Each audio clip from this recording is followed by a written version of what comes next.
We're going to continue on. Sorry about that. We had NIU's lineup, which was Aatrox, Xin Zhao, Vel'Koz, Caitlyn, and Alistair. Before we start the game, any interesting thoughts on those picks for you, Malachi? I'm actually interested in NIU's pick. It seems like a very aggressive pick with kind of a side of Caitlyn and Vel'Koz for poke. So it'll be interesting to see how they bring about the aggressive picks of Alistar and Xin Zhao and Aatrox along with the Vel'Koz and Caitlyn. On the right side, they definitely have a do or die sort of pick with Sion, Sejuani, and Lissandra going in pretty hard with the follow-up from Nami and Lucian. All right. Well, with that in mind, we're going to go ahead and we're going to get ourselves into game number 1 here. And, again, I'm just trying to move the mouse off to the side there for you. And now that we're on the side, we're going to make sure that we have that direct camera on. And we're into game. Game number 1. All right. So quickly we see some pings coming out for the Baron entrance from Wright State. They do have, we see some runes. We got some pretty standard runes. Actually, we have an electrocute up top. Hail Blades on the Xin Zhao, which is typically the pickup that we've been seeing in pro play. And a double aftershock there from the side of Wright State, as they have that on both Lissandra and Sejuani here. So vision battle pretty even here. We see them both getting up to the river, and then they're going to be able to hold off here. Nothing else coming through there. Both establishing that line of scrimmage. A couple of pokes going out. Indeed. See just a little bit of poke damage landed from Vel'Koz. Not going to be enough to really force any fights to start out of this one, but relatively slow opening to the game. Both teams respecting each other's abilities to really all in, especially with the triple stack on the blue side for both teams there, or on the north side of the river, I should say, for both teams.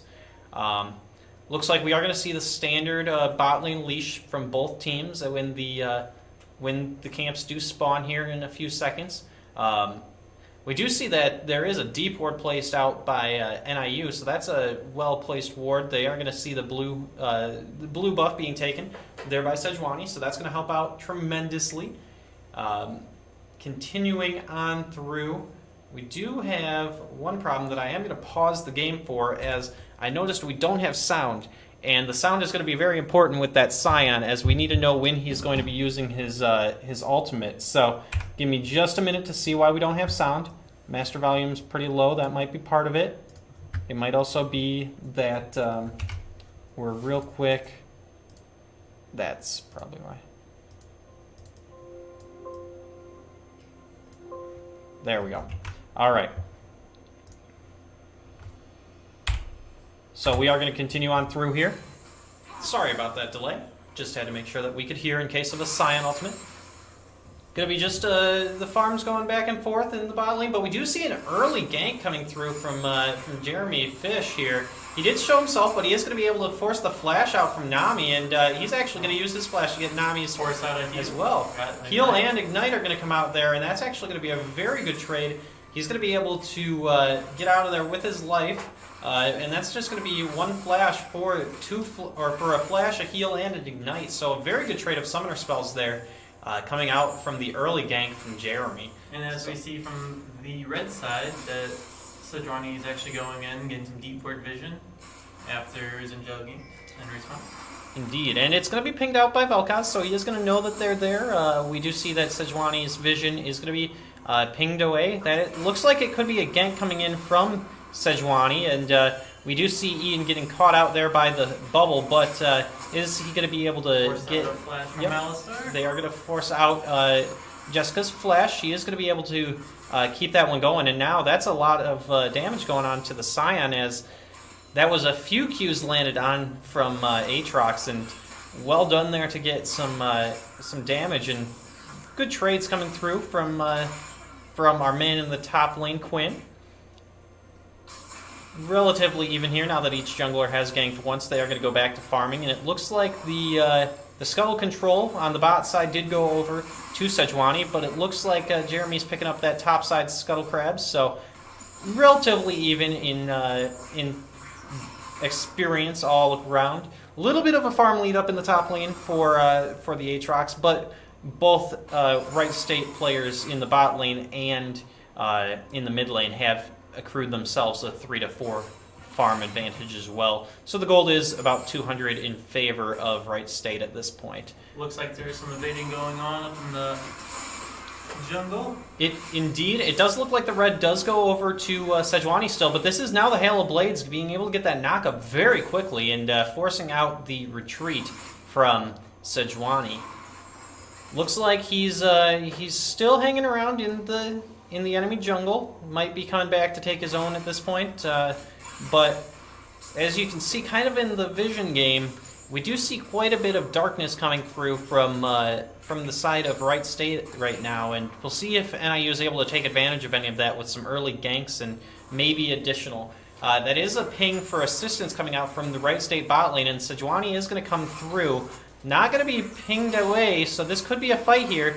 The TP is called out from Lysandra. That might be first blood onto the Alistar here, and it is going to be first blood onto the Alistar, but is Caitlyn going to be caught out as well? Might be able to get out. She is going to flash away from the bubble, and that's going to be only one going over to Wright State on that called-in gank. 4 against 2 in that fight. Yeah, it was pretty unfortunate that Alistar went in right when the Sejuani showed up. So there was no way for Jess to escape from that situation.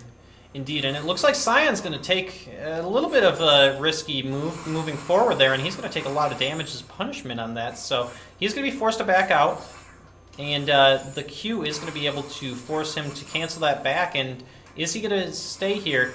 It is going to keep him in the area there with the chains.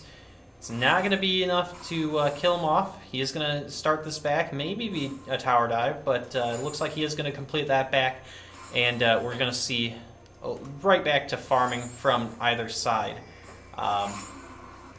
We do see now the TP being used from Arrowman, so he's going to be able to keep that farm a little bit closer, but he is actually down about 10 CS already at this point, so a good job farming there by Quinn. He's going to be able to get that power leveling completed.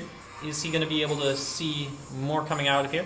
One thing I needed to mention, we are on 9.2, which is one patch later than all the pros are playing on right now. However, as the pros are, the new champion, Silas, he is disabled for this week. He will be available to play next week if either team so chooses, but as of this week, he was disabled for all competitive or all College League of Legends season. Looks like the first Drake is a Cloud Drake. It's available at this time, but we do see a lot of fighting going on up in the in the Barren River. Looks like it's just going to be a simple retreat from both sides. Sejuani looks to go in and steal some camps, but is going to find that there's nothing left in that jungle for her, and that's going to be just doesn't land onto the Lysandra. But Sejuani tries to go in and is not going to be able to land anything on her abilities. Lots of damage coming out onto this Lysandra, just barely misses the Q, and so it's just going to be a good trade for the Lysandra in this situation. Looks like we're going to see continued farming everywhere. Looks like Jeremy might be positioning on for the first Drake of the game. Maybe positioning in for a gank here when Caitlyn gets back into lane. Instead, it's just him going for a blue buff steal, and it looks like it's going to be relatively uncontested. So he is going to grab that blue buff and then go and maybe get this dragon. We'll see. Looks like Sejuani's on her way top lane. Sejuani is on her way top lane. That is going to be the ultimate pop from Aatrox, as well as he is going to take this Scion down pretty low. Is he going to be able to get out? There is a flash available for when he resurrects, and he is going to be able to use that flash and get out of there. Very good flash right there. Indeed. Otherwise, he probably was dead on that one. Scion R was used, so we are going to see now a continued farm coming through from the mid lane, top lane, and ADCs. So just a lot of relatively even. Actually, all the lanes for NIU have accrued a little bit of farm lead at this point, but because of that first blood, they are down 100 gold to 200 right now in this game. As well as the level advantage. It looks like Big Papa C does just get his ultimate. Caitlyn's going to be about 2 minions away from getting that ultimate here. maybe 3 at this point. Looks like they are going to put a bit of damage out there. Still not at level 6. Interesting. They do have vision in that bush, so this could be an interesting engage if they decide to go for it. But that does look like Sejuani is hanging out around the top side, clearing out some vision. So we do see that Quinn knows that she's there and is able to ping it out and say not get too caught up in that entire thing. At this point, we do see just another blue buff. So we do see Jeremy is able to get some definite power jungling going on. He's able to steal away that blue and not have his stolen in response. So the vision is going to be relatively cleared out, and now a 300 gold lead in favor of NIU now that they've cleared out some of that vision. So relatively even this early on in the game, about 10 minutes in. No turret plates have fallen yet, so just a very, very even matchup so far. Aside from the one kill, this game has gone pretty similarly on both sides, and a lot of farming going on here. Now that we do see the 6 on the bot lanes, we might see an interesting fight going on here. I know that the Observer wants to follow that matchup very closely right now. But other than that, it looks like everything's going relatively smoothly. Level 8 on both of the top laners, so we are seeing the only level advantage at this point is Jeremy over 0-3-0 with a 6-5 level advantage. Looks like we might see something down here in the bot lane. Interesting dynamic here with the farm. So, are these lanes going as you expected, Malachi, at this point? It's much expected to see a lot of farming, especially in the higher elos, unless one side can capitalize on the mistake of the other, which we kind of saw a little earlier with the Alistar. And but we do it see looks like there's a fight going on right now. Yeah, we do see the tidal wave coming through. That is going to be Sejuani coming through on the backside. Lucian's going to force out the heal here from Caitlyn. Is it going to be enough? He doesn't have much mana left, so he might be able to now with the unbreakable, with the ultimate pop from Alistar. It's not going to be enough. That is going to be the Sejuani flashing onto Caitlyn, and that's going to be a double kill there from Wright, or for Wright State, and now they're going to bring down their Lissandra. This could be turret plates falling, if not the entire turret, but those turrets are pretty tanky before 14 minutes, so I'd be surprised if we don't see at least a little bit of a hold here from Jeremy. He is hovering around for when the bot lane gets back, but at this point, looks like they are going to take as much of that turret as they can, maybe 4 plates, which will bring the gold. We'll get about, let me think real quick. It's 160 per, so that would be 480 gold altogether for them. They're going to clear out some vision here, and it looks like they are going to go for the first elemental drake of the game. It is that cloud drake that we mentioned earlier, and with that, we do see them being able to grab it.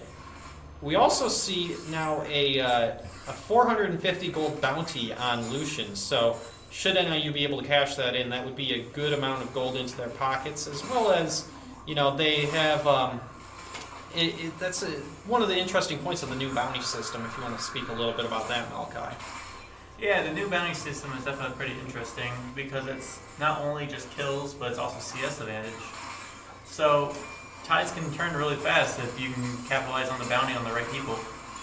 And that's actually going to be a flash coming in from Nami, and it's going to be enough that she's going to be able to secure that kill. And they were being a little bit greedy, the bot laners. They were trying to grab as many turret plates as they could. They were able to even it out, but at the cost of Alistar's life and the flash of Caitlyn. And that's now going to be an 0-3 Alistar and a 0-1 Caitlyn.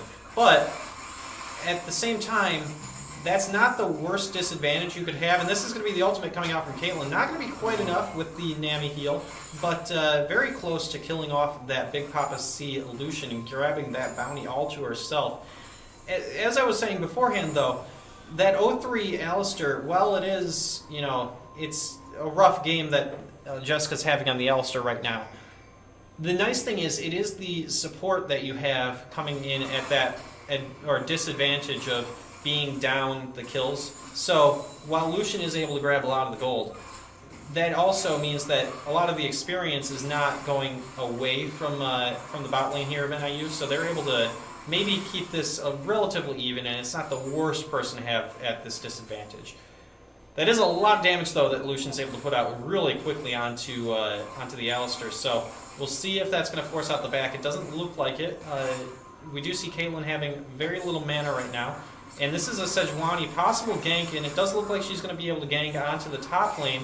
Going to be diving forward and not going to be able to land all of her procs on her passive. So that is just going to be Quinn flashing away on that Aatrox, able to get out and keep this relatively even.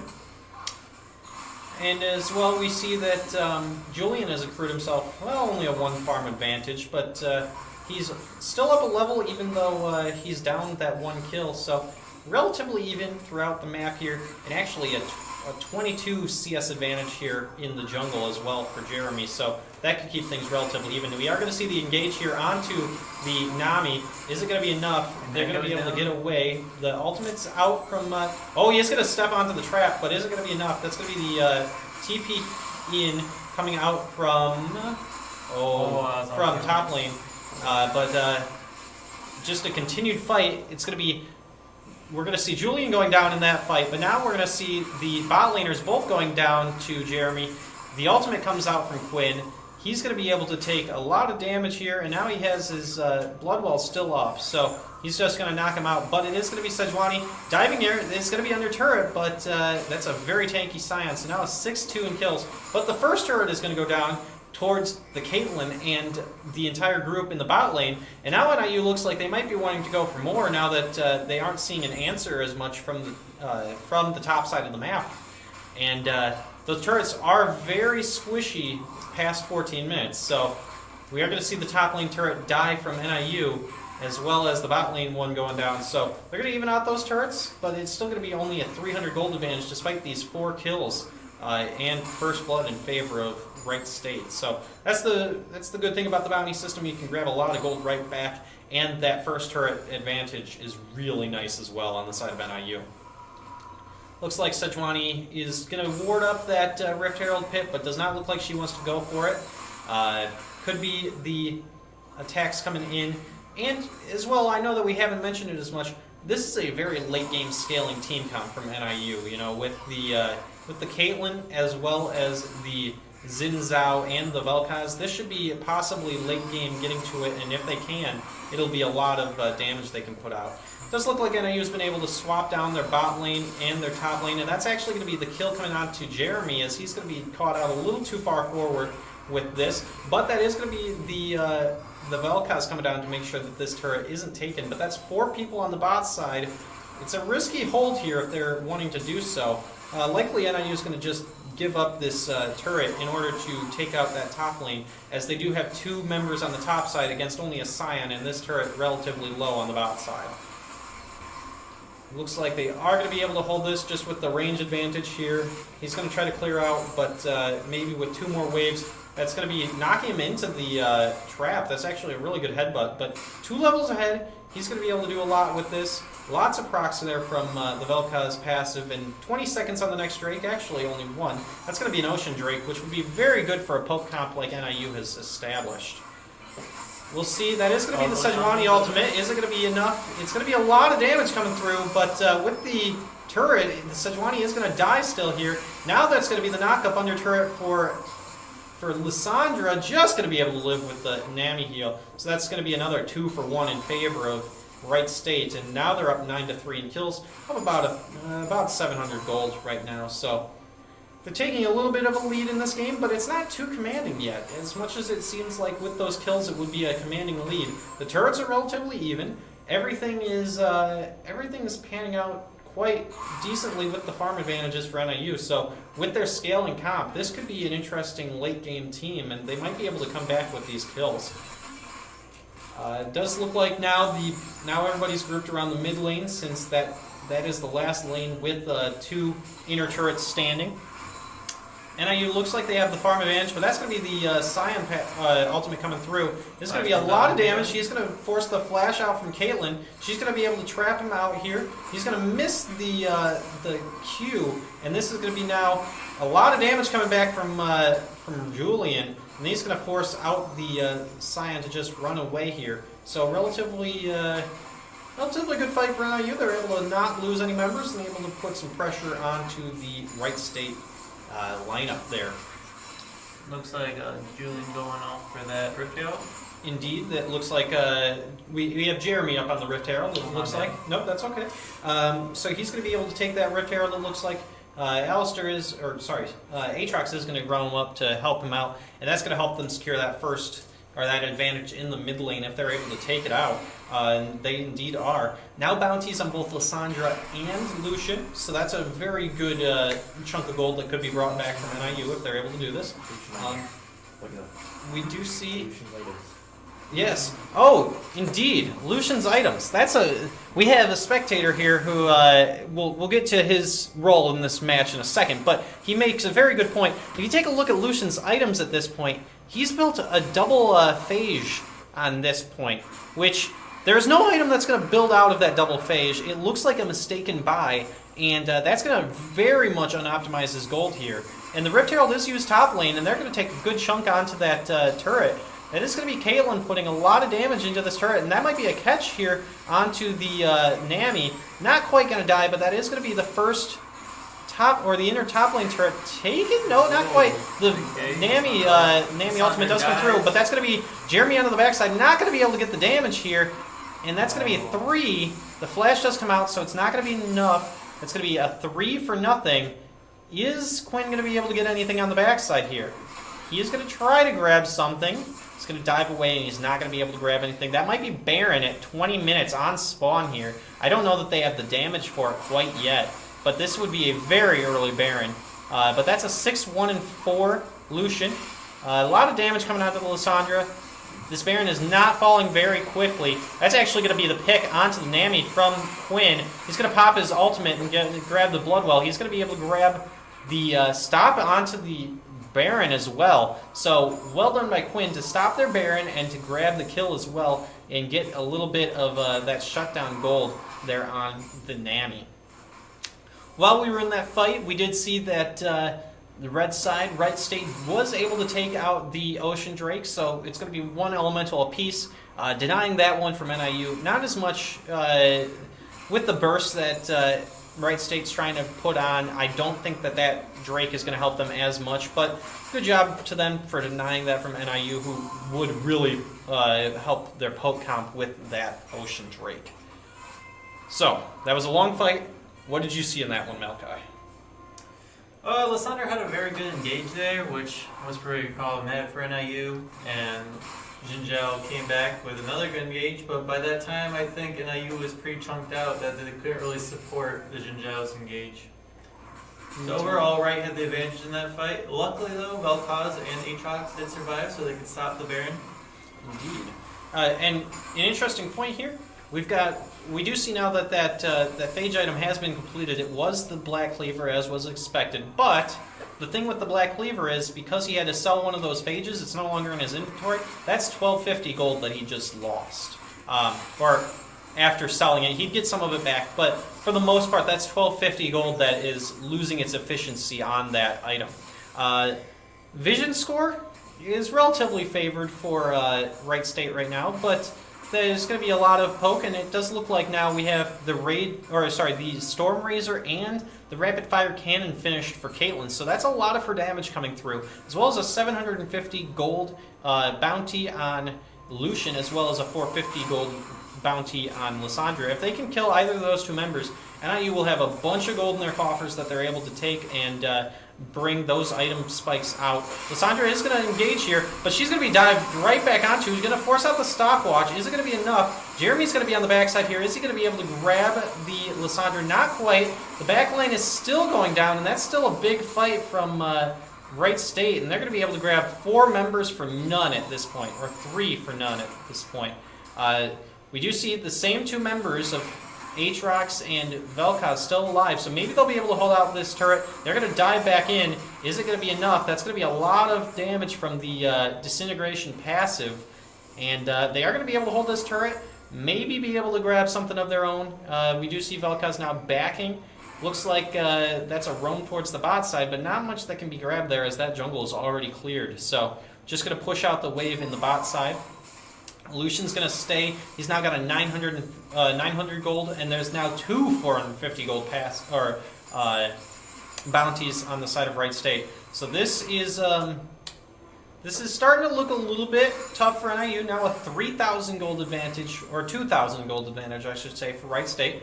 But still, not the most insurmountable advantage. Usually by this point in the game, in previous years when you'd say a game was well out of hand, you'd have a 4,000 gold advantage, and this is 2,000, so this is not terribly out of hand at this point, the bounty system helping to keep NIU in there. But the fact that the minions do get empowered later in the games does hurt NIU's chances a little bit here unless they can take these turrets. But that is, as well, the fact that those turrets are relatively, are even right now is keeping NIU in these lanes pushing correctly for them.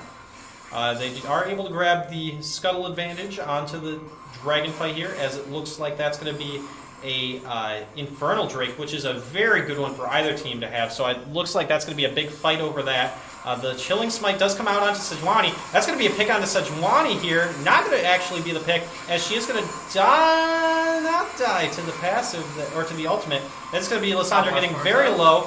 Now she's going to be able to go down. Cyan's going to be taken out here. That's going to be Lissandra going down, as well as Sejuani, as Jeremy was able to grab that on the outside there, I believe.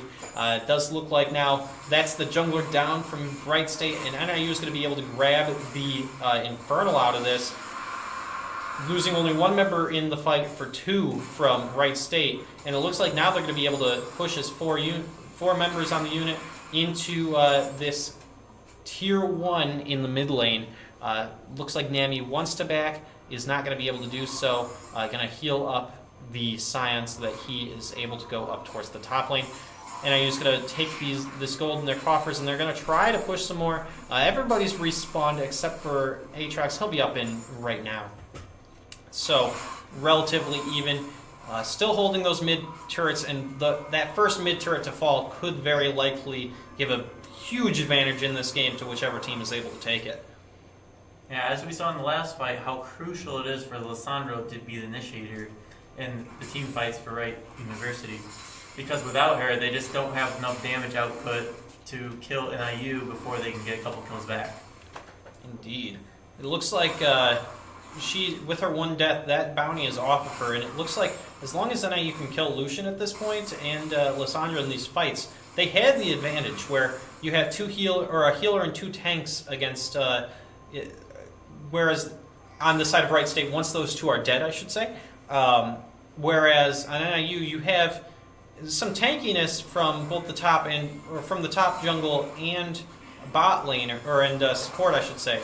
But you still have consistent damage that can come out from all those threats as well. So there's not really one priority target that NIU should, or that Wright State is looking to focus on these fights. They just need to get everybody.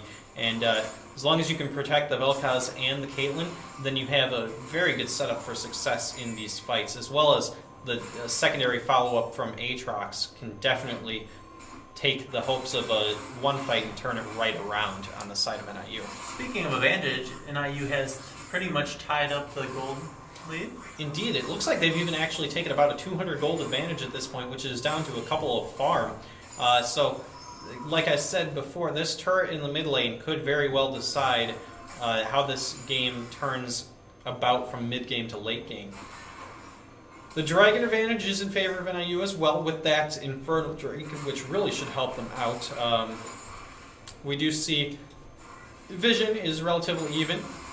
Everybody's going to group up on that mid lane, it looks like. Well, actually, the mid lane is going to be, or the bot lane is going to be pushed out by Aatrox. Oh, well done, but to flash the ultimate there from Julian. So that's going to be a huge... the Bola is going to miss, and so that's going to be huge on the side of NIU, that ultimate will be down for a good portion of time, which could give them the advantage in this mid lane push. As well, you see that Sion's going to have to be called over towards the bot lane, because there's Aatrox pushing that lane in by himself. He's going to be able to take a big chunk of damage onto the Sion, and it's going to be a tank fight there, as that is 1 level ahead on the Aatrox right now. Vision's going to be cleared out from NIU and still pushing on this mid lane, while the bot lane tank fight does wet noodle its way through. still very even in this mid lane, and both teams are just wanting to get that turret out and then keep pushing, because whoever can get that turret out is going to have the advantage onto the Baron fight. That's going to be a lot of damage coming on to Nami there from Jeremy, and he's going to be able to grab that. Now the Lysandra is down on the back line. Is it going to be enough? She's going to actually live. She's not going to get hit by the knock up there from Vel'Koz, but Aatrox comes back into this fight and is going to be able to get another member there. So now we're going to see, this is going to be the chain onto the Sejuani. That's 4 members down from the side of Wright State, and just like that, it went from being 16 to 4 or to 6 to 18 to 10. NIU claws back 2 extra kills in that fight, 4 for 2, and now they're going to be able to push this mid lane advantage. That is going to be the Demolish as well, and this could be 2 turrets because those go down like paper at this point in the game. And that's now going to be even more possibly with 20 seconds before, or 10 seconds on the last 2 members here, and then 10 seconds on another one for Wright State. Indeed, everybody back up for NIU, so it looks like they are going to back up there. They did get some damage onto that inhibitor turret. I apologize. And actually, for the first time this game, there are bounties on members of NIU and 18 seconds on an Ocean Drake. Yeah, as we saw in the last team fight too, Caitlyn got the bounty on Lucian, so she got an extra 1,000 gold for that kill. Indeed, and it looks like she's able to finish off that Infinity Edge with that, as well as now get an Avarice Blade. So she looks like she's building towards the Last Whisper, I believe, is what's the one that comes out of that one, is, if I'm not mistaken. You are correct. So, looks like then we also see Lucian. He built a rapid fire cannon, so he's still got relatively low damage, a lot of burst, but his raw numbers aren't terribly high right now. And I thought that steal might have come through from Ian, but it's not going to be able to come through. We do see Aatrox getting a good push advantage on this already low top lane turret. The Bola does come through onto Alistar, but a lot of damage onto Alistar instead. But with that ultimate coming through, not too much that can be done. Looks like now with the backdoor bonus gone, Aatrox is able to grab that top tier 2, and now the 5-2 in turrets is going to be the advantage for NIU, and a big gold lead in their favor, about 4,000 at this point in the game. Yeah, well, as we're seeing from Wright right now, is that it seems like they've been struggling to find a really good engage on NIU as they did in earlier team fights. Indeed, it looks like their primary engage is that Lysandra, but at this point, Lysandra is taking the Aftershock to be a little more tanky, but at this point doesn't have too much in the way of tank, is going almost full damage. And so, despite trying to be the primary engage there and trying to get onto the backline and then do her double self-Zonias, her Zonias and then her self-ultimate, it does not look like she's able to get it off in time before she's just bursted down. Or the backline then is able to be switched onto and killed off too quickly from Wright State. Looks like Sejuani is not found out, but she is sandwiched here if NIU wants to go for it. But that is actually the advantage of, they have 5 members in the mid lane, Wright State does, whereas NIU had 2 over at the blue buff, giving it over to Julian. So we do see a lot of damage there. Once Caitlyn crits and gets a headshot, that's half of Nami's health. And now it's going to force Cyan to tank that ultimate, because otherwise that was a dead Nami off of 3 hits. Looks like NIU might be positioning for the Baron. While we were following that mid lane action, Wright State was able to grab the second Ocean Drake of the game. Next Drake would be, I believe, it's going to be the, why am I forgetting the name here? Elder Drake. Thank you. So yeah, that should be the next Drake that spawns, as it'll be after 35 minutes. So either team can get that advantage. The first Elder Drake was, if I'm not mistaken, is a little bit buffed, but that second Elder Drake is the one that, if you can get a second one, you're in pretty good shape, as it's been essentially double buffed at this point. The other thing about the Drakes right now is that because Wright State has 2, the first Drake bonus was buffed, but the second of each type of Drake bonus is a little bit nerfed at this point. So with that in mind, we do see actually the team fight coming down with the Lissandra getting caught on the backline by the Aatrox. That's going to be a lot of damage now onto the Nami. Nami's going to go down. Lucian looks to be trying to grab this on the backline. He's going to put some damage onto Jeremy, but it's not going to be enough. He's actually going to be killed off. Now that's a triple kill from Quinn. The quad might come out here. He's actually not able to pick up the quad, but that's going to be the ace from NIU. And now there's going to be 3 members viewing this Baron, while Aatrox is going to push out this mid lane. And maybe this could be the end of the game, as that's now a 7,000 gold lead that NIU has been able to accrue in this late game. Yeah, that was an amazing pick by the Aatrox. Getting that Lissandra out of the fight before she could even get in it. Indeed. She was behind the entire fight looking to get her engaged, but they were caught out trying to engage too early before they actually had their team there. And now that the Wright State lineup is respawning, NIU is going to back out. They're not going to take any inhibs, but they are going to get the inhib turret on the mid lane and put a bunch of damage onto this top lane inhibitor turret. About halfway down is this inhibitor already, so that's going to take about 1.5 to 2 minutes to respawn completely. So we could see a bunch of damage, as that Elder Drake is going to spawn in just 1 minute at this point.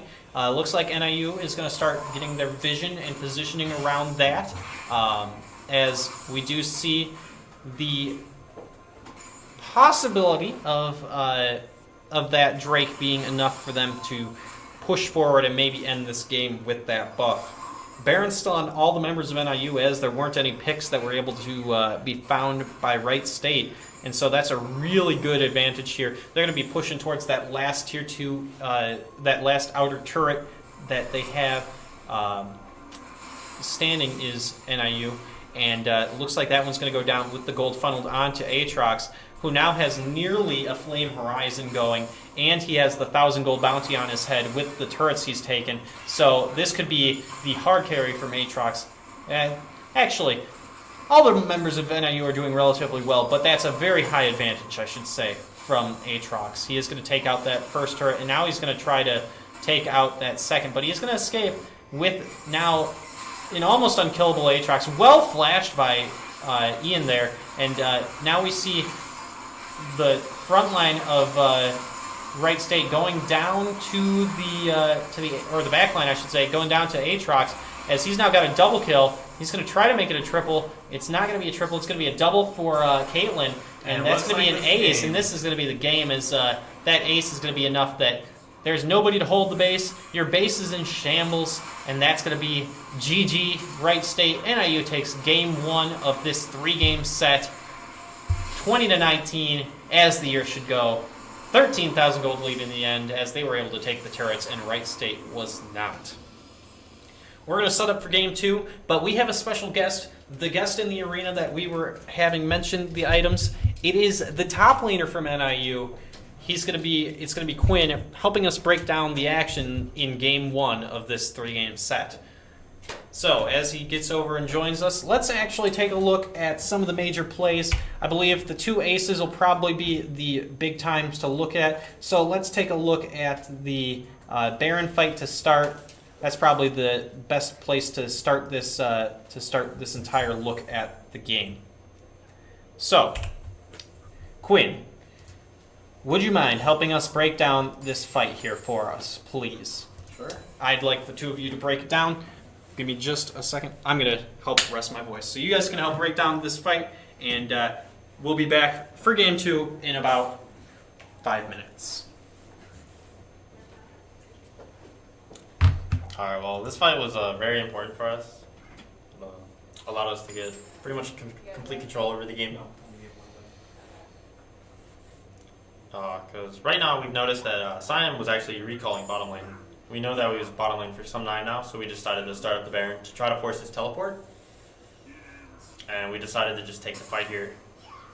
And as we see, you went straight onto Lissandra, which was unfortunate for their team.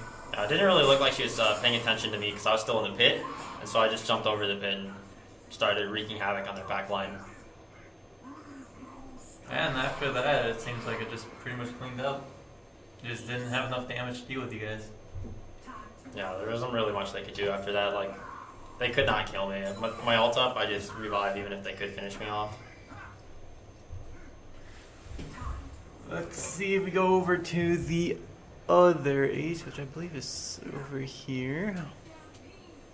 Yeah, that's pretty close to it. We actually had a little bit of a miscommunication. Jeremy was actually trying to go start the Elder Dragon, and then they started to engage in us, so we had to call him back. So we fought the majority of this fight, actually, 4v5. But, Yeah, it looks like they all tried to go on the Caitlyn, but luckily she flashed out of the way just in time. yeah, Sejuani missed her ultimate, and then I was actually distracting both of their tank lines. And their damage really couldn't walk up, because if they did, they'd walk into our damage dealers. And Sejuani actually had to flash Q just to even get in range of the Caitlyn, but at that point, their damage dealers were almost already dead. And we were just able to finish it off. Nice and simply, because we already had the mid lane tower down. There was no resistance against us. Gotcha. So you guys were losing a little bit in the early game. What do you think changed throughout the game that made you get the advantage back? I don't ever think we were really ever down that far. Like, they had some good plays, but then they had some like fumbles where they overstayed after getting a few kills bottom lane, and then they didn't have the mana for when all of us respawned to contest over the Drake, so that allowed us to get a really easy early Drake. And then I don't know, all of our CS numbers were really good across the board. So their gold, like all their gold came from their kills, but we had a lot of CS advantage in pretty much every lane, or they were going even. Yeah, I think that's a very good point that, like we tried to allude to earlier, when the gold was, or even when NIU was down 16-6 in kills, the gold was within 2,000 the entire time, and I don't think Wright State ever built up a lead higher than 2,500 gold. Whereas once NIU was able to get their carries online, they were able to just turn around all these fights and come down. And in the last 15 minutes of the game, they are able to get they outkill Wright State 14-3 in that last 15 minutes of the game. So very good job there by NIU. I think that that gives them a lot of momentum heading into game 2, but I believe we're going to take just a bit, and we're going to actually, let me see if I can't get this set up. I'm going to play a slight interview, and this is going to be probably with some more editing done to it, but we're going to put this up on the YouTube channel as well. But while we wait for game 2 to be all set up for you guys, we're going to show you guys a slight interview that we had prior to game 1 on Wednesday with me and Quinn. So I hope you guys enjoy. We'll see if we can't get this working for it. Otherwise, we'll have just a minute before, we can do this. So.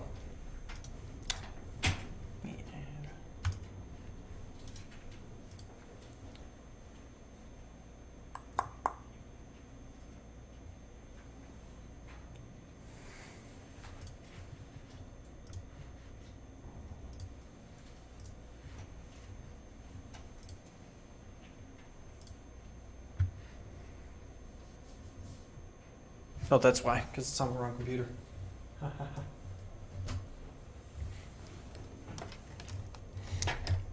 Sorry for the awkward silence here.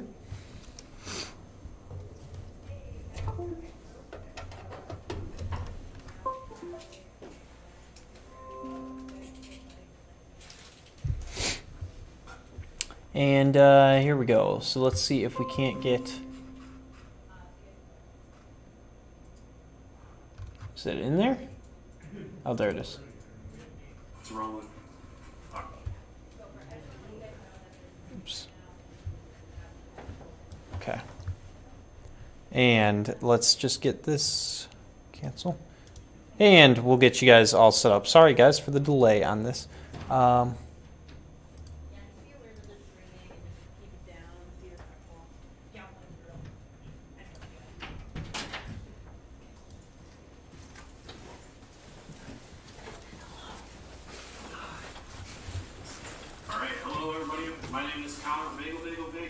I'm here today with the top laner for your Northern Illinois University Esports Club College League of Legends. And it's not going to work, is it? It's It's not working. All right, well, never mind. So this is not going to work for us. I apologize, but we'll get that onto the YouTube channel for you guys, so that you guys can see the interview between me and Quinn. Talks about what his expectations were for the game, and we'll kind of try to get an interview before each of the games with one of the members of the team at various stages. We'll see if it all works out. Maybe it will, maybe it won't. Who knows? Anyway, let's get into game 2. We're going to have Quinn boot that one up for us in just a second. I promise you, even though these games are not live and we saw them yesterday, myself and Malachi have not seen these games yet. We did that on purpose so that we didn't taint the results for you guys. So we, if we knew how game 2 ended, or that it was only a 2-game series or a 3-game series, then we'd know how this game ends, and then that makes us less hype. I didn't want to do that, so we're going to keep these in prime viewing for you guys. So give us just a minute while Quinn boots up the game, and then we'll get into it at that point. So,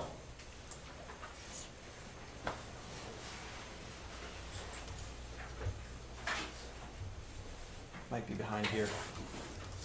Oh, let me just close it. Okay, and we're still working on getting that up, but give us just a minute, and we'll have it back up for you guys.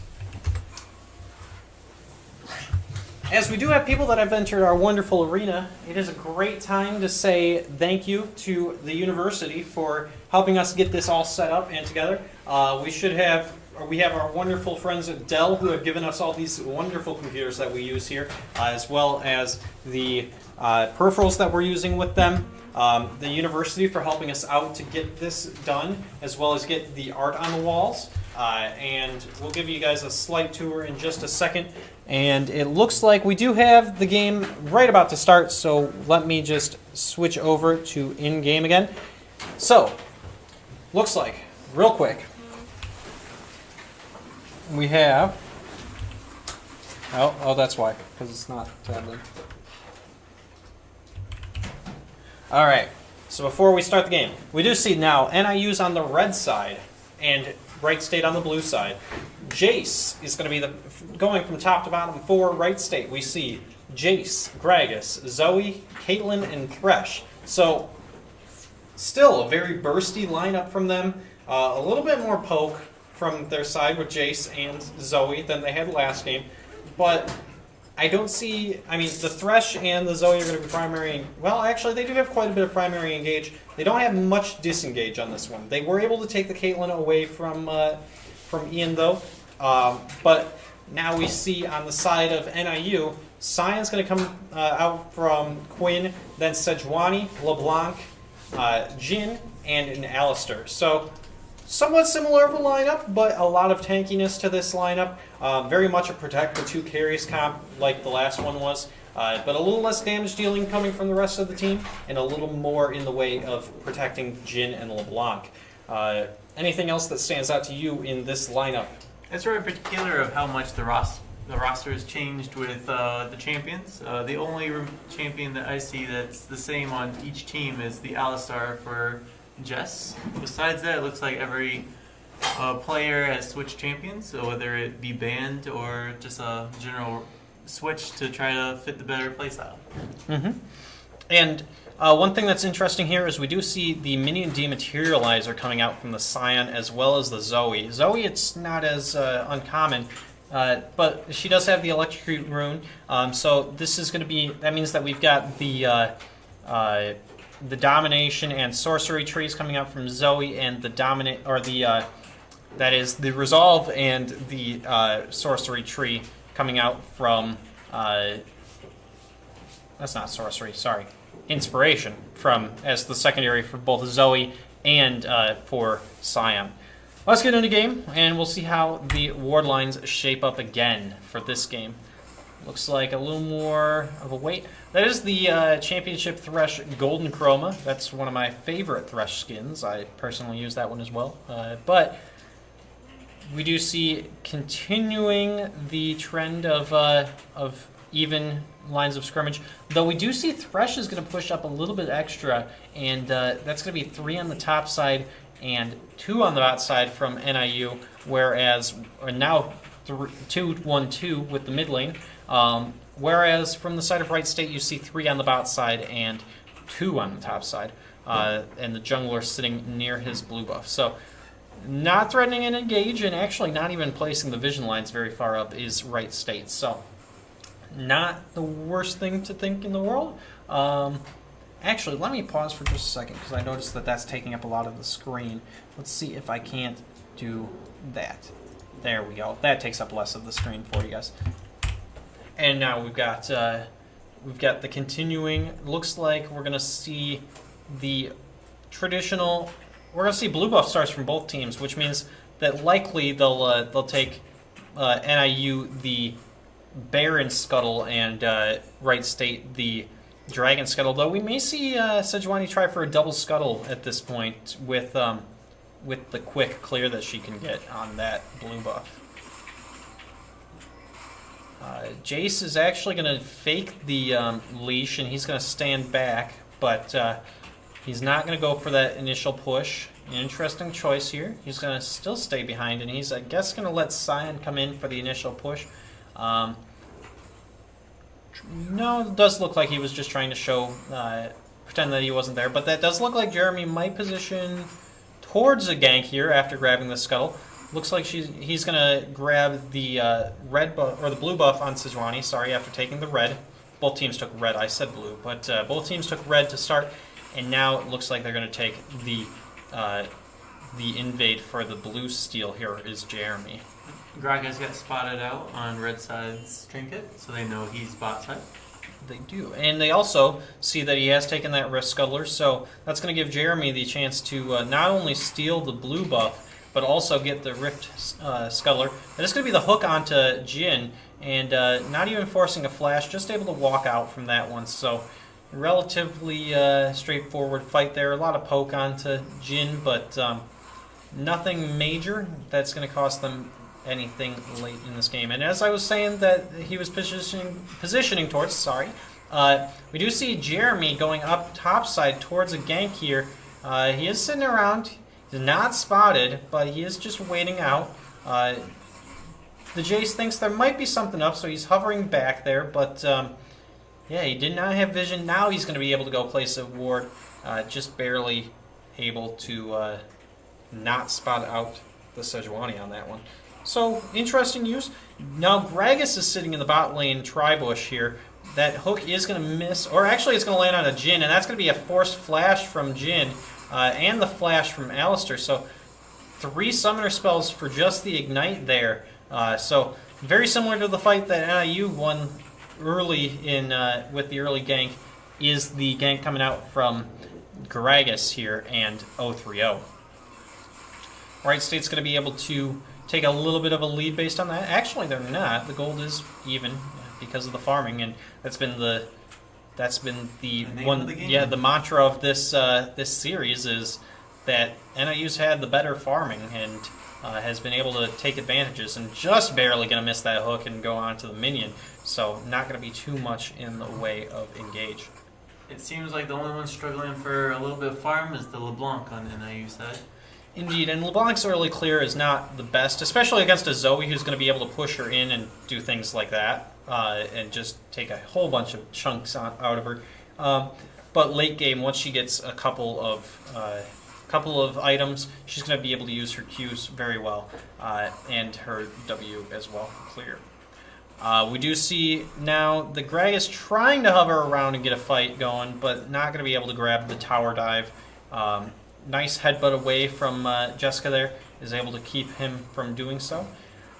Still going to hold on to that CS advantage everywhere except for in the mid lane is NIU. And so the gold is actually about 400 ahead for them at this point in the game. Continues to farm. Here is the game. And looks like Gragas might have that priority on that first Drake. It is a Mountain Drake, so that's going to help them with any Baron or later Epic Monster Sieges, as well as onto the towers. So with a team like NIU, that it looks like they really are going to want that Mountain Drake in particular because of their comp.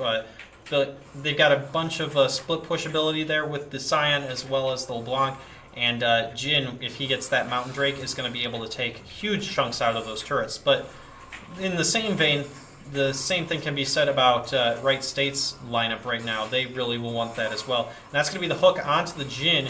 Is it going to be enough now? Going to be a lot of damage, and the stun, double stun, does come out from NIU. So a little bit traded back. They are going to lose that that trade, but not too much of a disadvantage, and actually a lot of damage coming out of Jessica there, but she is going to back away. Not going to get killed. That is going to be Gragas coming down there, possibly going to look for a gank and a dive if NIU does stay. And the minions are going to help him to do so. A lot of damage coming out from that Scion. He's able to take a lot here, and actually a couple of turret shots taken there by Wright State. And the interesting choice, he's going to now get the Ignite. It's going to be actually Ian trading one back with a very good usage of the auto attacks once he was ignited there, because he knew that the tower aggro would go over towards Thresh. So at the end of everything, it is going to be a 1-for-1 in the bot lane, and or actually a 2-for-1 in the bot lane. With first blood over the Gragas. With the first blood over Gragas, correct. And so that's actually about a 1,000 gold lead right now over towards NDSU, but very similar, NDSU, I apologize, towards Wright State. But that is something that they're used to from last game as well, as they had that early advantage. Zoe does have the Exhaust, which is an interesting summoner spell for her. It's not the most effective one for her to have picked up right now, but the back is going to be canceled against Scion here. Just landing those Sleepy Trouble Bubbles and a bunch of those Paddle Stars is Zoe right now, so could be enough damage if she's able to land a big combo there, but right now not enough, as LeBlanc is kind of or the damages aren't terribly high yet. But look at that CS advantage in the mid lane. It is almost, or it's more than 20 CS right now already at 7.5 minutes into this game. That is going to be a Sejuani gank coming in. Is it going to be enough? The double, the ultimate comes in, forcing out the flash. That is going to be the stun with the passive now.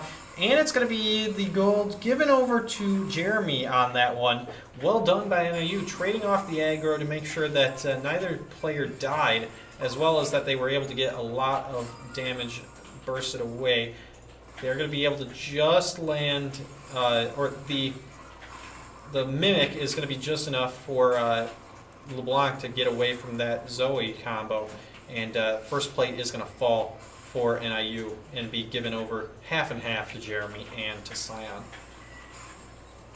At this point, we do see a little bit of a roam from Thresh. He's going to come back to the lane, not going to be able to grab much out of it, but gold now back to exactly even, or, well, within 150 at this point, so relatively even. Kills are even, and the first blood is negated by that first plate of the turret being taken out in the top lane already. And the CS advantage, I should say, in some of the lanes. At this point, we're just going to see a lot of damage coming out towards the minions. This should be where the Jace starts to take over the lane, but Sion's able to play this really well, and he's actually got a level advantage already because of the kill. As well as, that is a Bramble Vest coming out from Scion, so he's going to be able to hurt this this Jace a lot. A lot of damage coming out towards Sejuani. The Paddle Star is going to land. It's going to be enough. That's going to be a lot of damage now onto Big Papa C, though. The flash comes in from Ian. He's going to be hooked, so now he's not going to be able to grab this out. The damage is going to be enough. Is it going to be too much, though? It is going to be just too much, and not going to be able to land. The Paddle Star, or sorry, the Sleepy Trouble Bowl does not land, and now that's going to be another kill coming over towards Wright State in the bot lane. At the same time, though, Sion's able to take another turret plate, so they're going to trade 1-for-1 on that, and Sion's actually going to take that one all to himself, so the gold is going to stay relatively even between these groups. As well as a control ward being able to be taken out by Sion, so the interesting thing here is a lot of the gold is on the Gragas in terms of Wright States, so that can be a blessing or a curse if, depending on which build this Gragas is wanting to go. And with the Bammy Cinder, it looks like he's wanting to go tank, which the gold is not as big of a deal on him if it's in that build. Thoughts on this early game so far, Malachi? There's been a lot of small skirmishes so far. With top lane, we can definitely see Science starting to outscale the Jace in terms of how much damage Jace can output versus how much damage Scion can absorb. Mm-hmm. And especially with the Ninja Tabby and the Bramble Vest, he's doing almost negative damage to that Scion. Exactly. And now we do see a gank coming in from Julian. He's able to grab the kill there onto the Jace, as a lot of damage was eaten up, just as you were talking about, from that Scion, and able to just bait enough that now we do see the Flay back in, and also the Cask coming through from Gragas, and that's going to be a kill traded down at the bot lane. So looks like now this could be the top lane turret going down, because NIU is going to look to take another plate, as well as possibly even taking the Rift Herald to go with it. That bot lane turret may fall though. The wave is going to go away, so with that wave management going away, it looks like these are going to stay at 2 plates apiece, but crucially, the Rift Sculler is going to go over towards NIU, whereas it looks like they might trade it for the Dragon at this point. It does look like that is going to be uncontested and taken here from Wright State.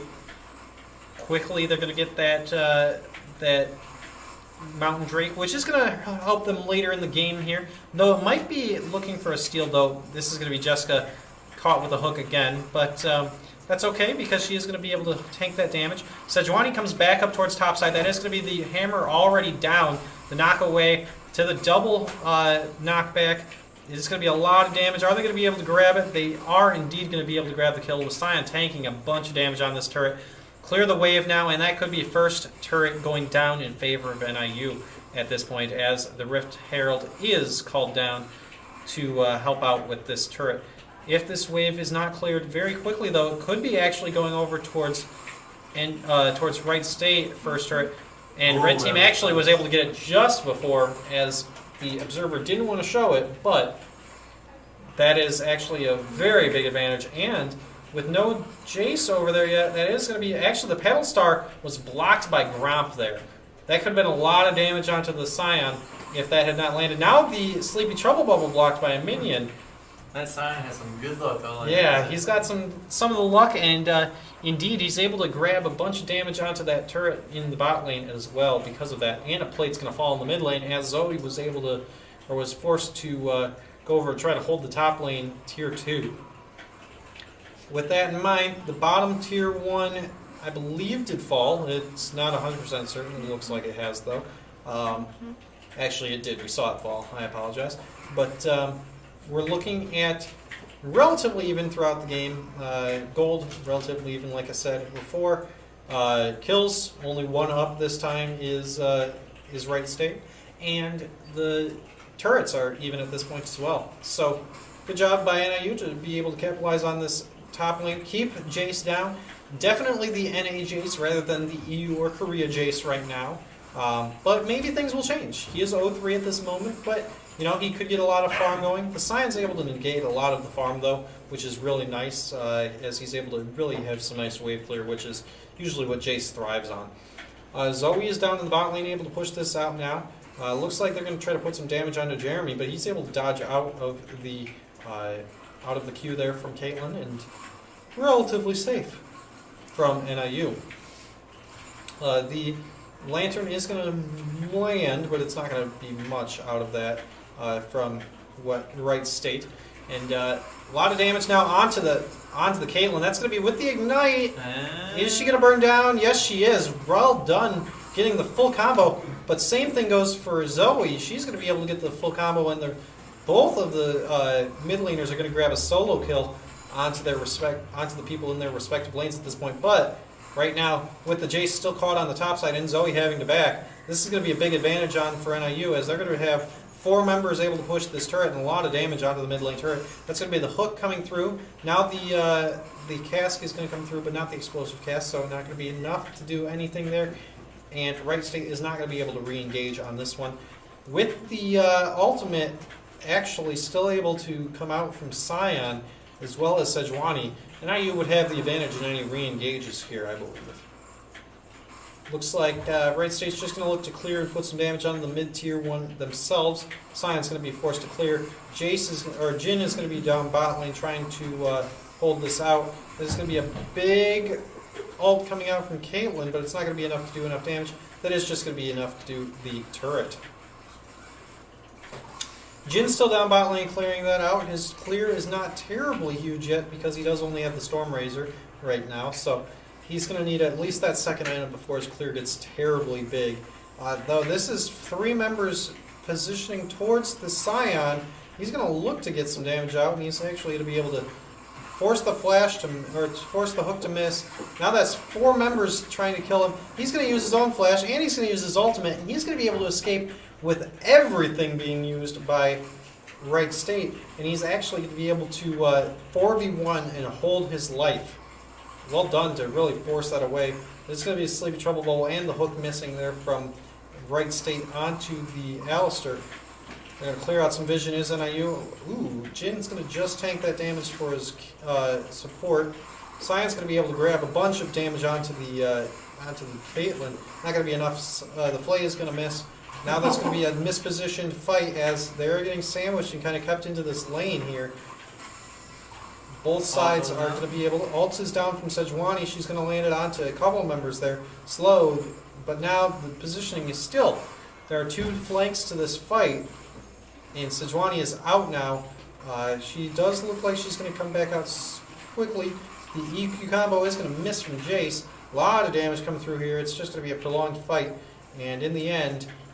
Not much going to happen out of this one, except for the Jin being forced back, as the hooks have just not been landing for Thresh at this point.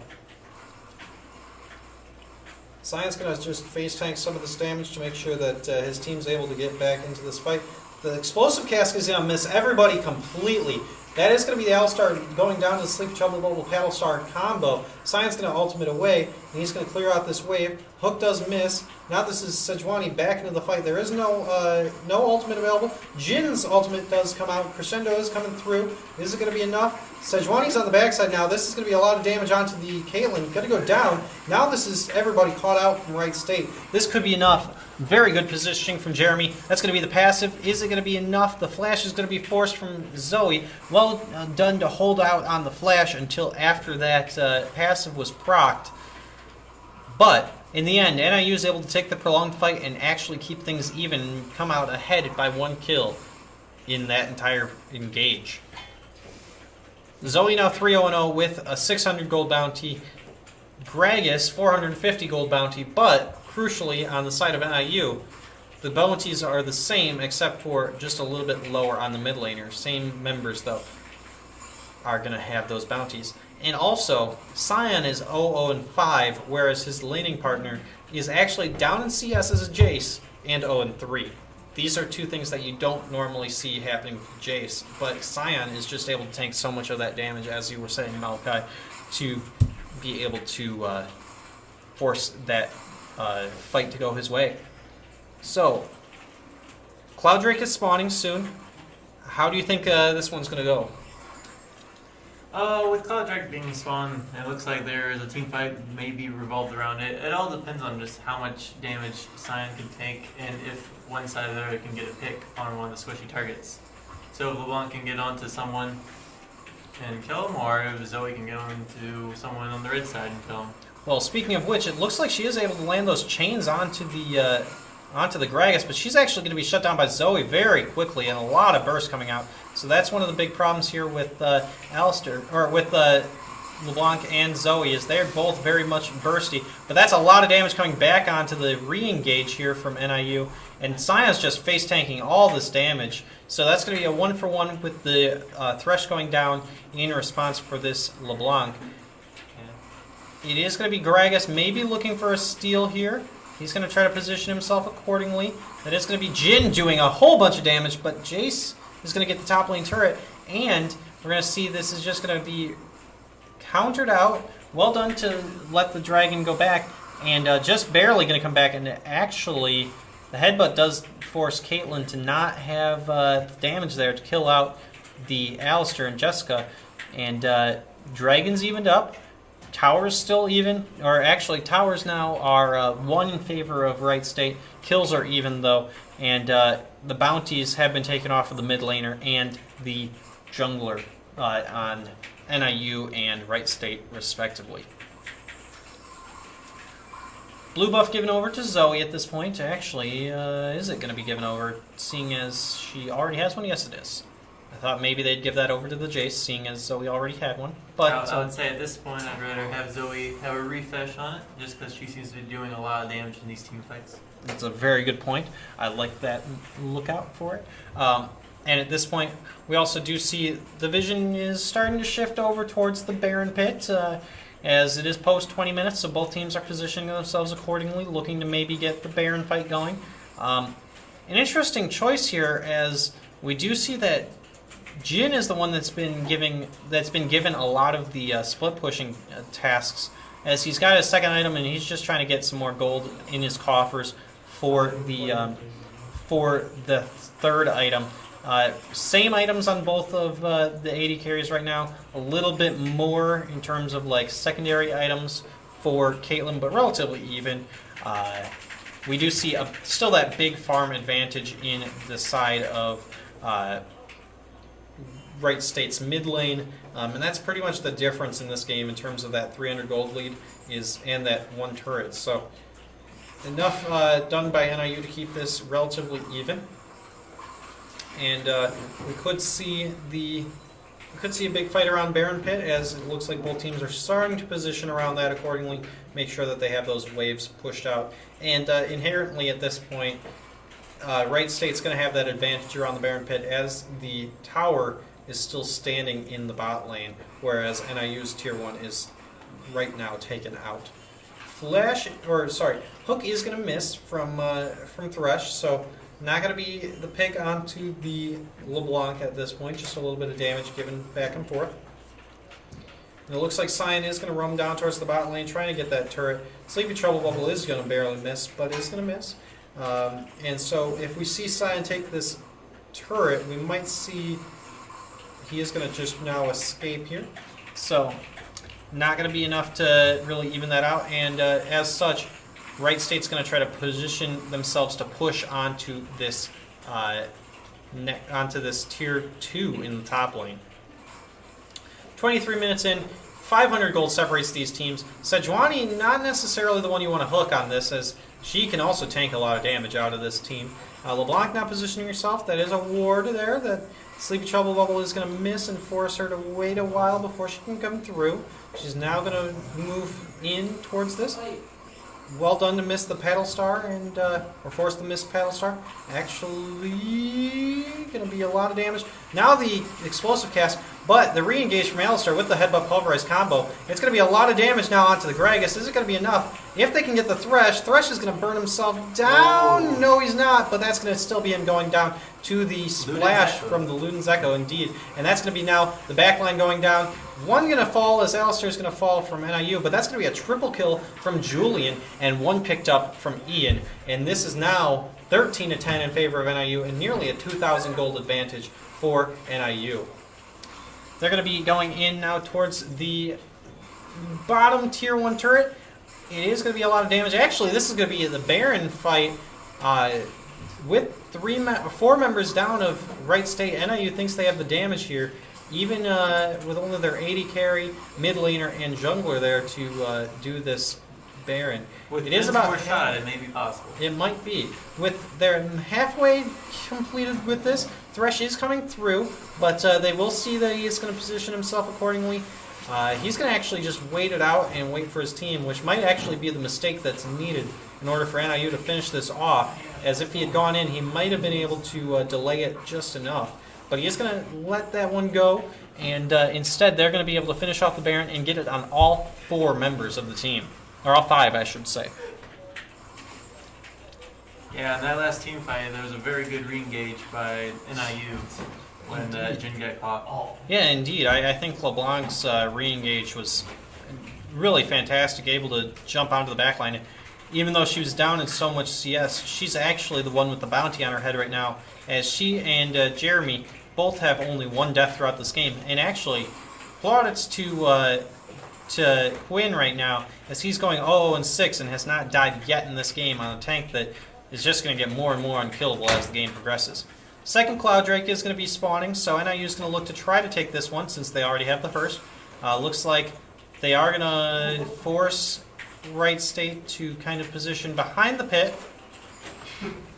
with 4 members.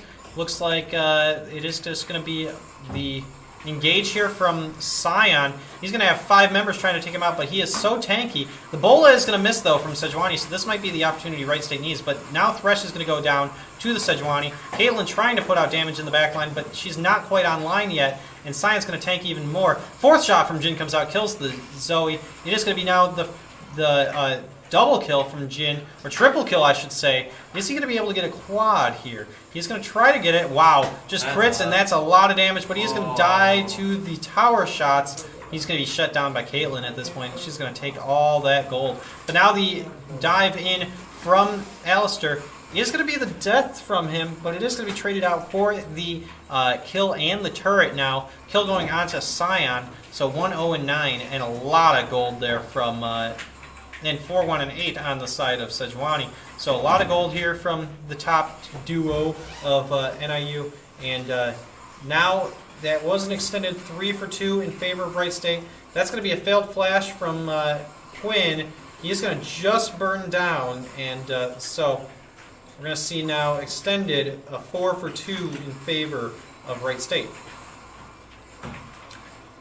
If you wouldn't mind, talk about that fight a little bit. How did that go in favor of Wright State? But still, NIU get the advantage out of it.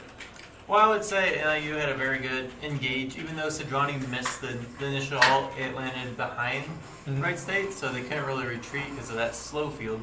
So they were just able to get quite a bit of engage off and got a couple kills. I would say that NIU maybe overextended in some instances trying to kill the Caitlyn. They basically lost 2 members trying to kill that Caitlyn. Finally got her, luckily. Otherwise, it would have been completely wasted. But luckily enough, that Baron was able to let them get towered. So overall, they had the advantage in that case. Indeed. And we did see just then a lot of damage put out onto LeBlanc, and that's going to be how these battles are going to be won and lost, is the combos from the 2 mid laners are going to do a lot of damage each, as both mid laners are finished with their Luden's Echo, but not too much more than that yet.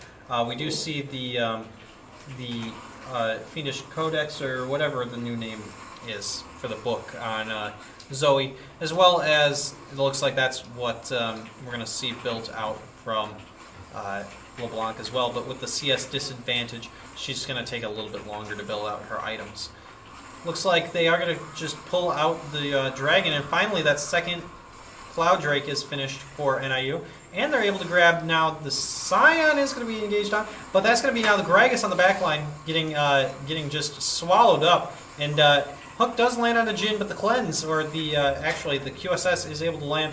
LeBlanc's going to try to come in, dive over the wall. It is going to be a lot of damage in this split fight coming out from Jin on the top side of this fight. LeBlanc's able to get out of this with her life, able to really position well, and looks like Alistair and Jin might be able to grab the Jace. Not quite yet. That is going to be one falling the Thresh. Now the Jin's able to grab the second. This could be Gragas now going down as the third. Not quite yet. He's going to try to get there. Scion is going to use his E to knock back a minion into the member, into Zoe. Or Caitlyn it was actually. And Gragas is able to escape with his life. But the Jin ultimate does force them to back away, and that's going to be a 2-for-1 in favor of NIU at this point. We do see now everybody's resetting, possibly looking for that second Baron that spawns in just a minute. There will be one more Drake that spawns before the end of this, or before we get the Elder at this point. So we're looking for possibly, we don't know which one it is quite yet. We'll position over Pit just once we see this red, and we'll look for that. That is going to be an Ocean Drake that is going to go over to the next contested Drake.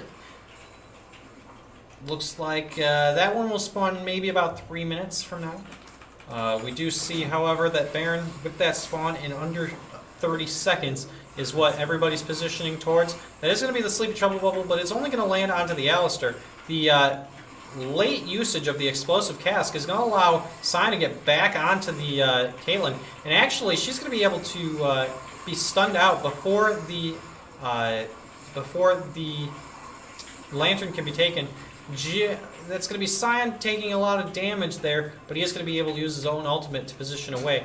That might give the necessary advantage over to Wright State, but then we're going to see Jace just overextend and not respect the burst from Jin, and he's going to die in that case. And so the Baron take that likely would have come out had NIU had to back is now going to be stalled and possibly even started up by NIU at this point, as NIU is able to get a lot of damage on it really quickly with that Jin, especially with how farmed he is.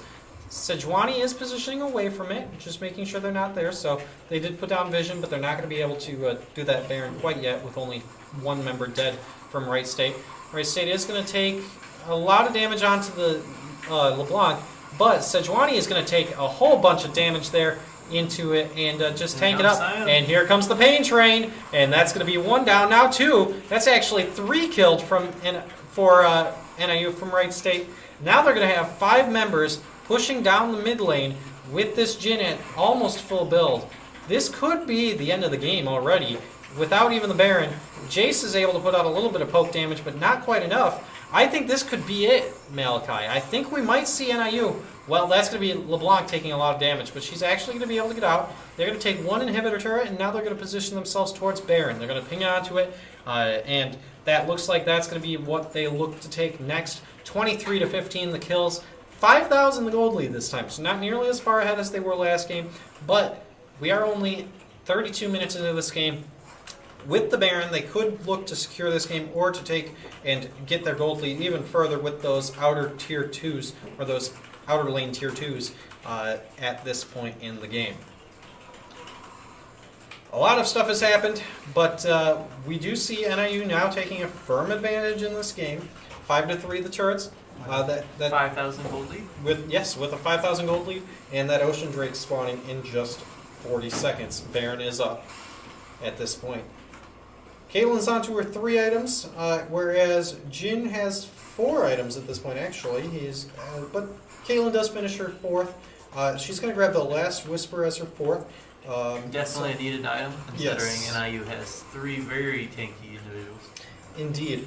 The 3, 1, and 10 Cyan, the 4, 1, and 12 Sejuani, and the 0, 5, and 13 Alistair.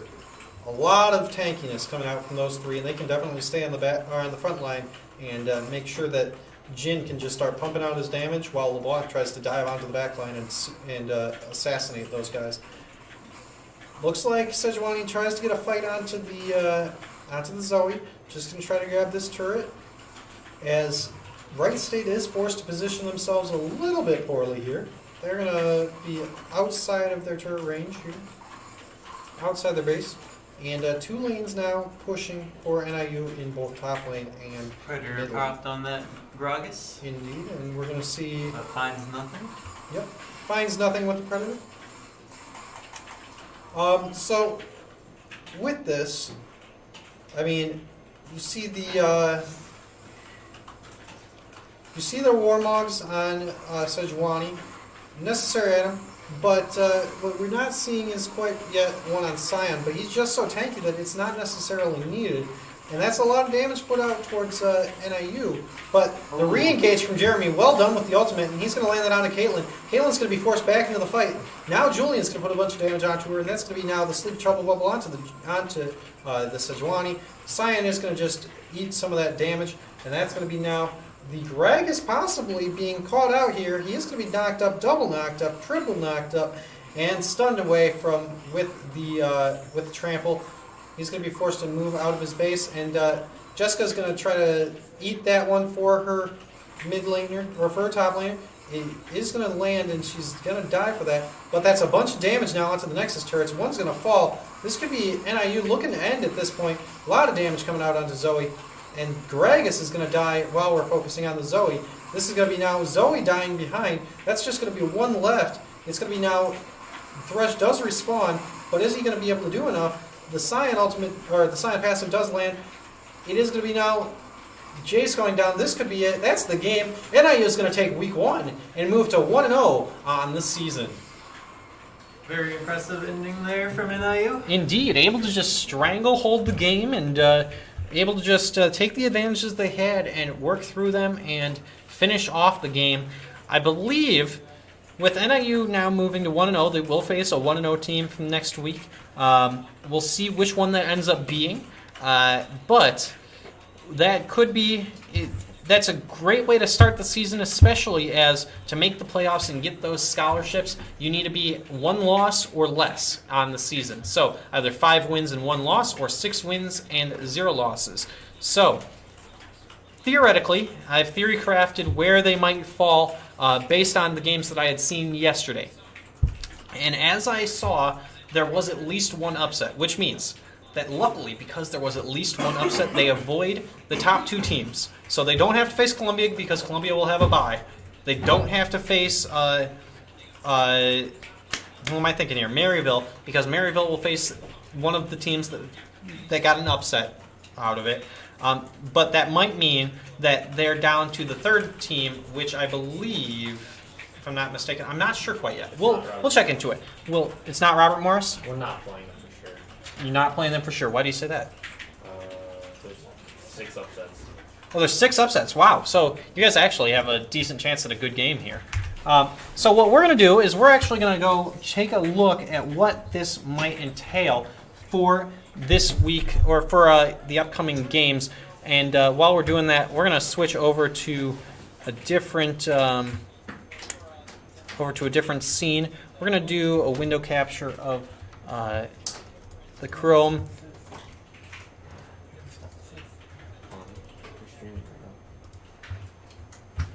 Why is it not working?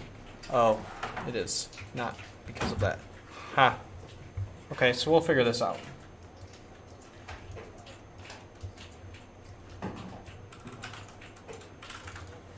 Okay, interesting. It does not want to show.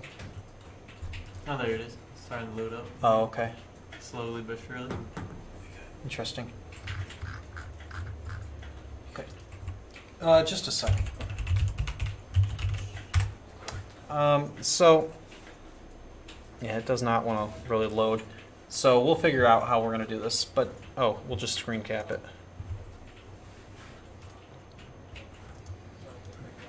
So we're going to add a... display capture. There we go.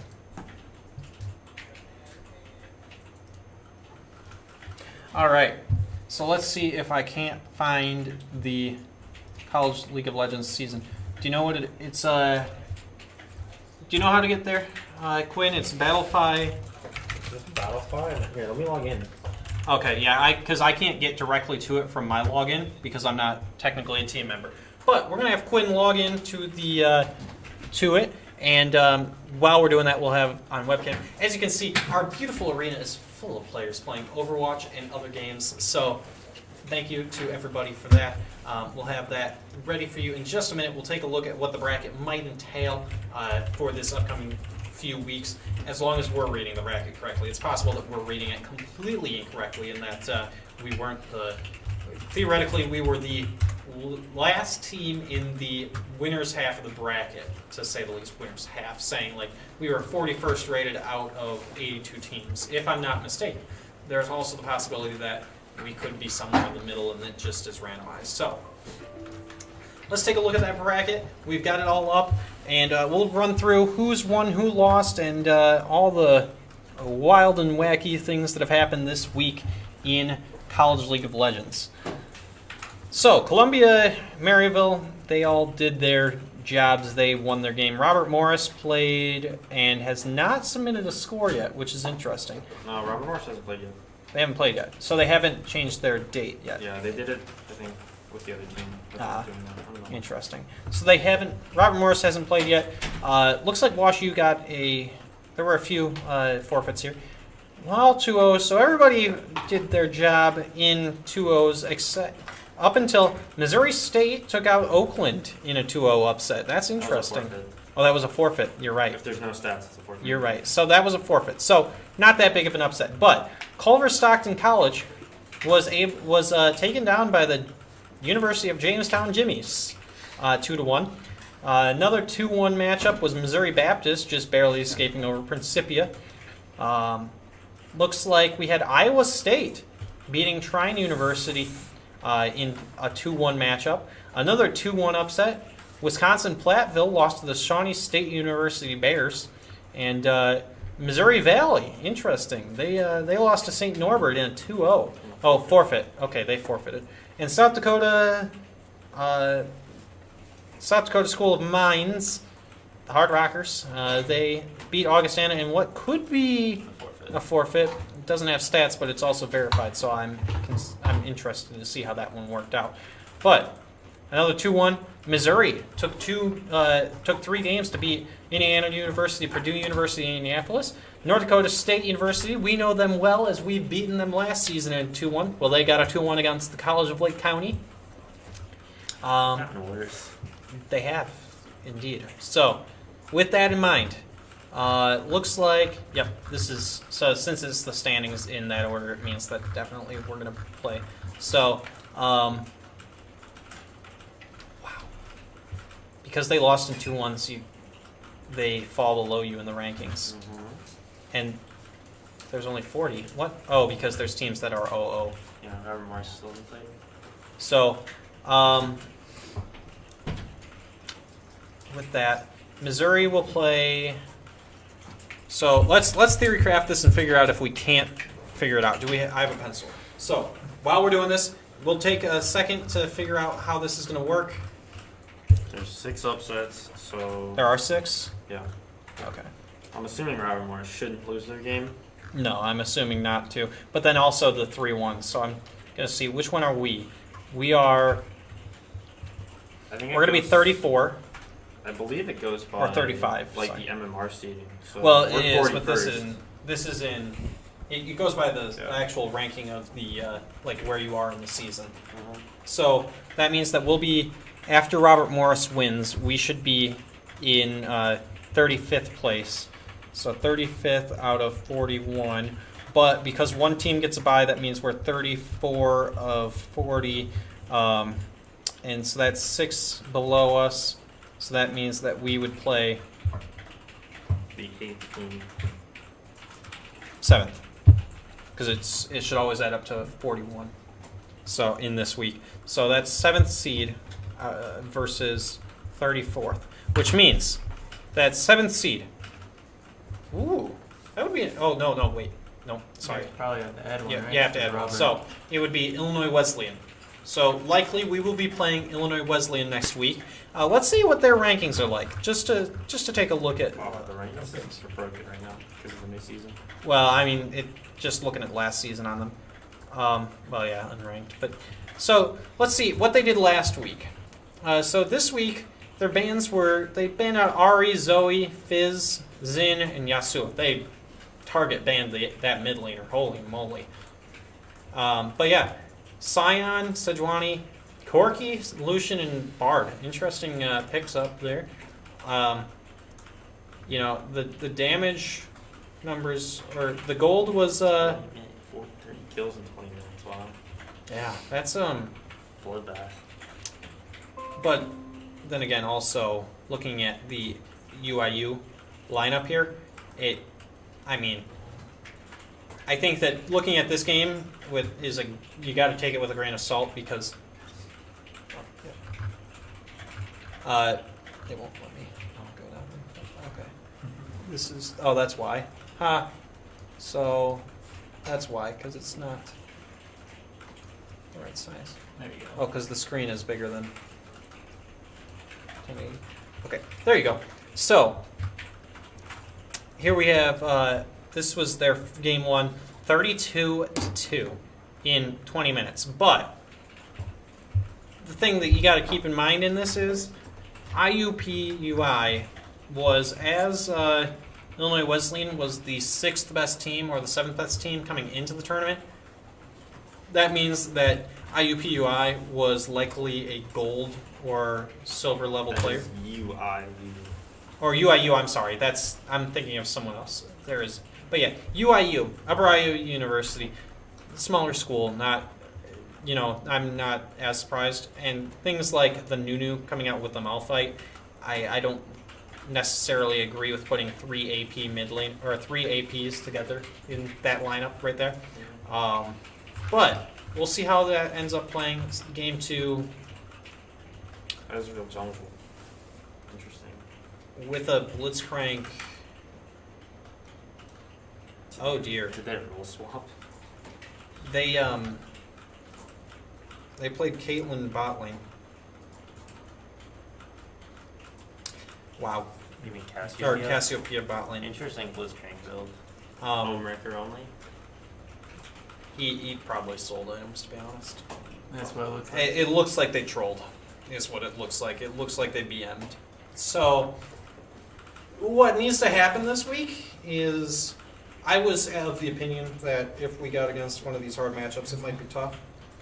Now what needs to happen is we need to beat the daylights out of them, because they're going to troll if we don't. So that's what needs to happen. No, I'm kidding. We just need to win a game and 2, and then move on to bigger and better things, be the better people. So, interesting lineup there for Illinois Wesleyan. Likely our matchup for next week. We'll see if that's the case. Otherwise, it should be a great matchup. Any final thoughts on the games, guys? Now that we've finished up our games, any final thoughts on the Malachi? I would say if bot lane could shore up some mistakes that they were making, then NIU has a big chance to go pretty far. The rest of the lane seemed to be going pretty well, and the jungle had some pretty good engages there too. I agree. I think I'm going to give the after game 1, I'm going to give the game 1 player of the game to Quinn. That was definitely a carry performance out of that top lane.